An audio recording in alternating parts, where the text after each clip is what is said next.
Someone put on a Facebook post, if you are in your whatever 30s, 40s, 50s, what advice would you give to your younger self? And a bunch of people put a bunch of different things, do this more, do that less, don't worry so much about this, worry more about that. Um, and for me, um, two things I realized.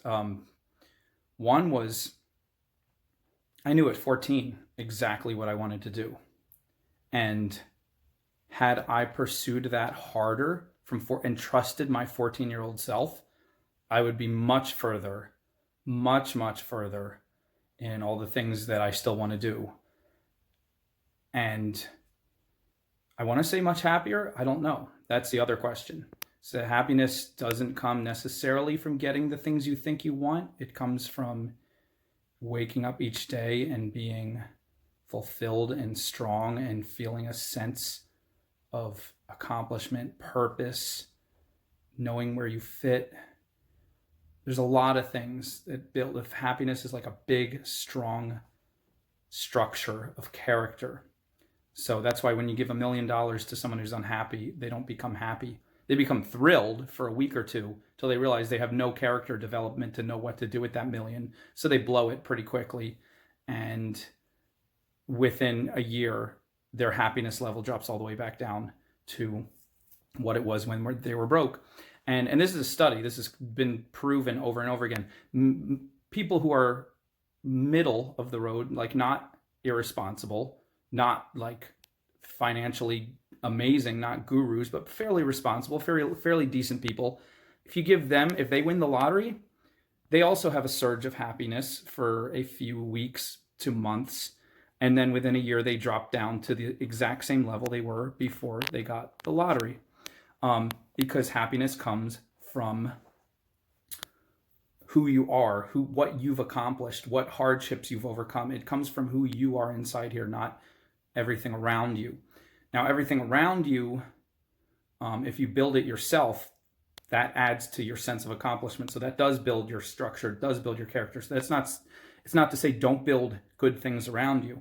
And it's also not to say that money is bad, because money is a tool. Money is like a saw or a hammer. And if you're building stuff, you want a good saw and a good hammer. And maybe you want 3 different hammers and 5 different saws. And that's why if you're building something important, you want more money to do so. But you want to know how to use the money. Otherwise, it's worthless. Like 3 good hammers and 5 good saws in the hand of a skilled carpenter or builder can create monumental, gorgeous things that will last for hundreds of years.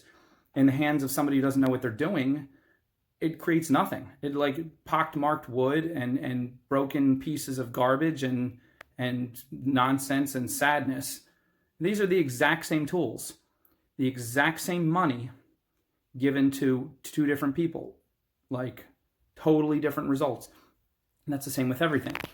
But the one thing that really, that's the first thing that shocked me when I was thinking about that post, is that I knew when I was 14, and I suspect a lot of you knew when you were very young what you really, really wanted to do. And maybe some of you pursued that and you're happy, but I bet a lot of you never did.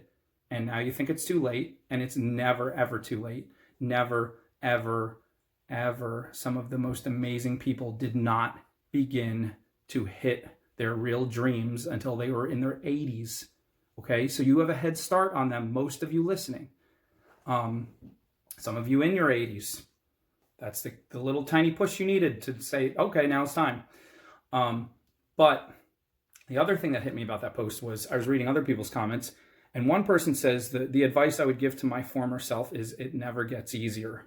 The advice now that I'm in my 40s, 50s, 60s, however old the guy was, I would tell my younger self it never gets easier. And I heard that and I was like, that's horrible.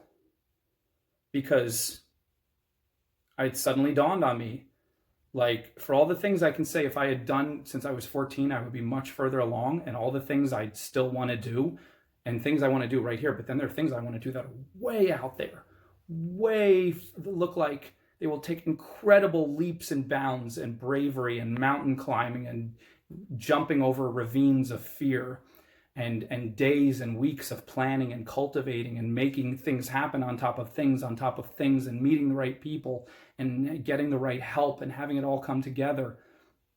Of all of that, I can honestly say right now, this day is easier than it was 5 years ago, 10 years ago, 15 years ago, when I was 14. My life right now is easier. Does that mean that I do less? I try less? I don't work as hard and that's why it's easier? Does it mean I amassed a lot of fortune and stability and comfort so I can semi-retire and that's why it's easier? Not at all. I'm doing harder things in a lot of ways than I did at any time. In some ways, I'm not doing harder things, but overall, what makes it easier is my confidence is higher.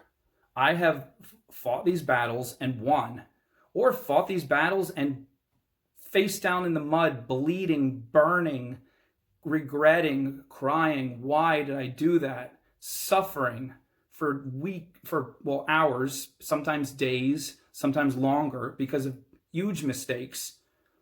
That, and then huge accomplishments, and then huge wastes of time, huge regrets, all that, fighting through all that put me on the other side.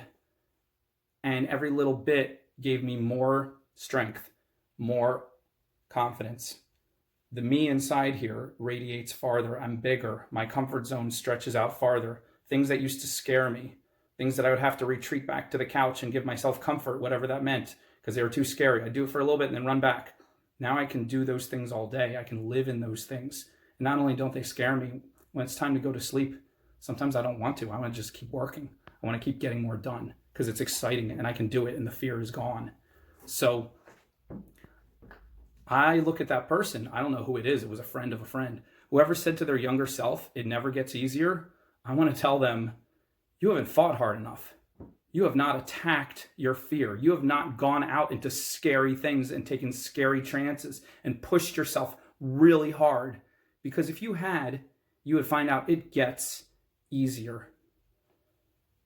And again, it doesn't get easier because you get lazier and you are more comfortable. It gets easier because you get stronger, and the things that used to terrify you, the dragons in your face, you knock them out of the way. Now you're looking at the bigger dragons and the bigger ones, and you might say, well, those aren't easier, but you kind of know that you're going to beat them because you beat the smaller ones and you beat the medium-sized ones, and every time you beat them, you get stronger. So this big giant one, it would terrify you when you were younger, and now you're just like, I'm going to take it apart one piece at a time. I'm going to attack the feet, and then I'm going to take out the legs, and then I'm going to stab the belly, and then it's going to come down on top of me, and I'm going to struggle, and I'm going to struggle, and it's going to hurt. I'm going to get over it, and I'm going to be stronger than ever. I don't know. So I'm going to tell you, if you would look back on your younger self and say, honestly, it doesn't get easier, it never gets easier, which in my mind is almost like saying it never gets better, then I would say you haven't fought hard enough. You haven't tackled and maybe you could say, oh, I've been through so much stuff. How dare you? It's gotten worse. I'm not you. I'm not inside your head. I don't know how much of that is whatever is your individual struggle and battle. So I'm not going to argue with you that you're wrong, but I'm going to say for me, if I dared tell my younger self it never gets easier, I would be lying. Because the reality is, I would tell my younger self, take more risks, be more courageous. Those things that you think are wild and insane and scary and too much of a risk, do them. Double down, do twice as much. If anything ever scares you, hit it twice as hard. If anybody ever scares you, be twice as scary to them. If any situation ever feels like it's too big, take on twice as much. That's how you beat everything, and that's how everything gets easier. But it doesn't get easier because you're lazy and you're sleepy and you're easy denotes the sense of like resting. No, it gets easier because you get amazing at your talent and your confidence and your character. And so you can take on bigger things, and you laugh in the face of danger. For real, you really do. You laugh in the face of challenge. You laugh in the face of what terrifies other people. You laugh in the face of coming calamity because it can't touch you, because you're more powerful, because you're stronger, because you beat it 10 years ago, 10 times over. So if you're not living that way, start now, because you have some years left. Probably you have some years left to breathe, and you have some years left for blood to pump through your veins. So if you've been given this gift of life, take the most out of it. Bite the biggest bites. Take the most risk. And if something scares you, hit it twice as hard. Take on twice as much. If 10 things, if the number being 10 scares you, then do 20. Because as soon as you take on 20, that 10 won't scare you anymore. The 20 will seem insane. And as you take those giant leaps of faith, you'll find yourself doing the 20, and you'll think, the 10 scared me and now I'm doing 20. Are you insane? Are you insane, life, for telling me to be afraid? And suddenly you'll just stop fearing all the things that you used to fear. So go do that. Take your big risks. Take your giant leaps. Take on a whole lot of stuff and stop being afraid. You are so much more capable than you ever imagined, and you will find it as you start to do it, and you will shock yourself, and you will love it. Turn off the video and go do it now. Trust me, you'll see.